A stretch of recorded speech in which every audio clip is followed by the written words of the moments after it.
Tonight's guests are three stars dominating the Christmas TV schedules this year. Please welcome Helen George, John Barrowman and Richard Curtis. Oh, good evening all. So nice to have you with us. Now, we are thrilled to bits that we've got such a stellar lineup of guests, but we happen to know that the people at home are as thrilled, especially you, Tim from Ludlow. I've never missed an episode of Doctor Who at Christmas. It's part of my family's tradition and we watch it together every year. Hearing that John Barrowman's going to be in the New Year's special is brilliant news and I can't wait to see it. P.S. Jodie Whittaker, you're doing an amazing job. There you are, look at that.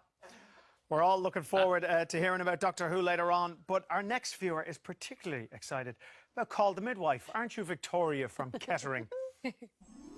Hi Helen George. On Christmas Day, I'll be watching Call the Midwife. I've been a fan since the very first episode, and it is the highlight of my Christmas viewing. This year will be extra special, because after 17 years of waiting, we finally have a new addition to our family. Aww. And dressed as a little elf. Hello, baby Gorgeous. Arthur. Of course, we're going to talk all about the Call the Midwife Christmas special, but now we're going to hear from a one-show viewer after my own heart. Hello, Canny from Nottingham. Love Actually is a brilliant feel-good movie. I watch it weekly at Christmas and I've been watching it throughout the year to keep my spirits up. I'm so looking forward to your panto, Cinderella. Richard Curtis, thank you so much for cheering us up. Well, I'm with Canny. Honestly, Richard Curtis, you have brought so much joy to so many people with your films. But I'm guessing you don't watch your own films over Christmas, do you? No, I'm an elf obsessive. That's my favourite Christmas film. But can I say what's bringing me Christmas joy is my hair is suddenly the same colour as John Barrowman's. I never dreamed that would happen. Brilliant. I love it. If you've got any questions for any of our guests or comments on the show, then get in touch in all the usual ways. So many people have had a tough year this year, but the family in tonight's One Big Christmas have had it harder than most. When there's a... John Barrowman is with us tonight. John, you must have been in a nativity or two in your time. Bet you made a brilliant wise man. Well, I didn't make such a good wise man. I was younger in nativity scenes, but there was a Christmas where we were spending Christmas in Florida, and Scott, my husband, was asked to, of all the people in the family, who the rest of us would be like, yay, we'll be great wise men, da-da-da.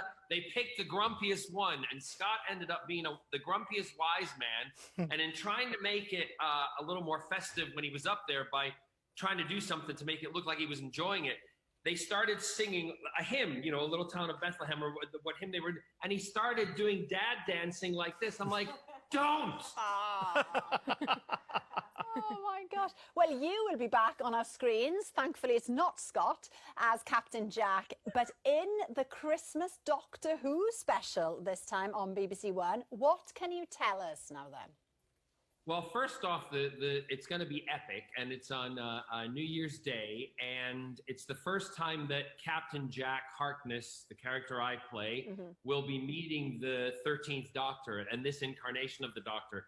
And one of the things that I wanted for the fans, and you know, there's Daleks, there's battles, there's everything you would expect in an epic adventure. But one of the most important things for me, Jack meets the Doctor, that you see in his face and in her face the love that they have for each other and the friendship that they have, which to me is like one of the triggers why the characters are so popular.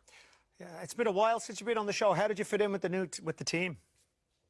Well, they had to accept me. They had no choice, right? Of course.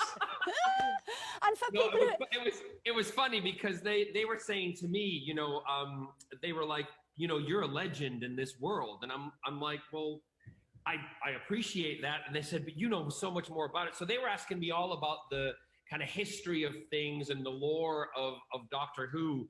And, you know, it was nice. And at one point I was doing something, I think it was with the Daleks, and one of the, Tosin turned to me and he said, do we have to match that? And I'm like, yes, it's the Daleks, the energy, you gotta be scared. Oh. And for those that don't know, John, Captain Jack Harkness is from the spin-off, of course, Torchwood, but he's joining in, as we say, in Doctor Who for this particular special. Let's have a little clip then. It's on, as John said, New Year's Day.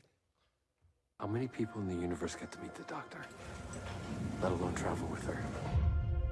Being with the Doctor, you don't get to choose when it stops, whether you leave her or she leaves you. As of now, you will see new defense drones at work.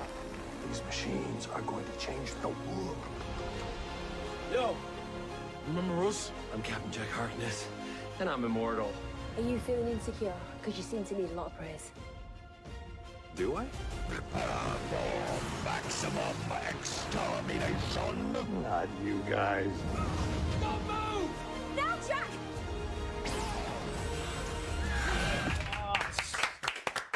Look at that. The episode is called Revolution of the Daleks. We hear that this is the first time that Jodie Whittaker, the Doctor, comes up against the Daleks. Yes, and the thing is that people don't know what to expect, because the one thing with the Daleks being one of the most scary villains in the Doctor Who, the Whoniverse, they change. And this is an episode that they've changed.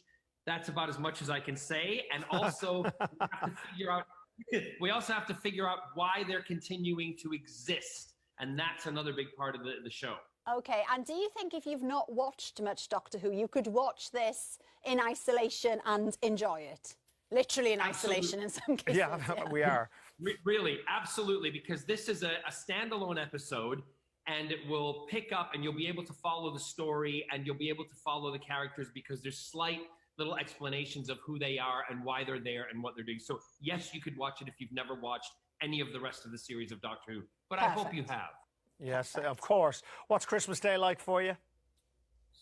It's going to be Scott and I, two of us by ourselves, having a ham and, you know, all the trimmings, and my mom and dad will be in their house, and I'll go over masked with a shield on, and we'll say it, you know, Merry Christmas to them. And yeah, that's basically what it's going to be. Well, have a lovely Christmas, John, and we'll be watching you on New Year's Day.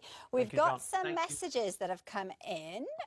Let's have a look. Oh, we've got one for Helen.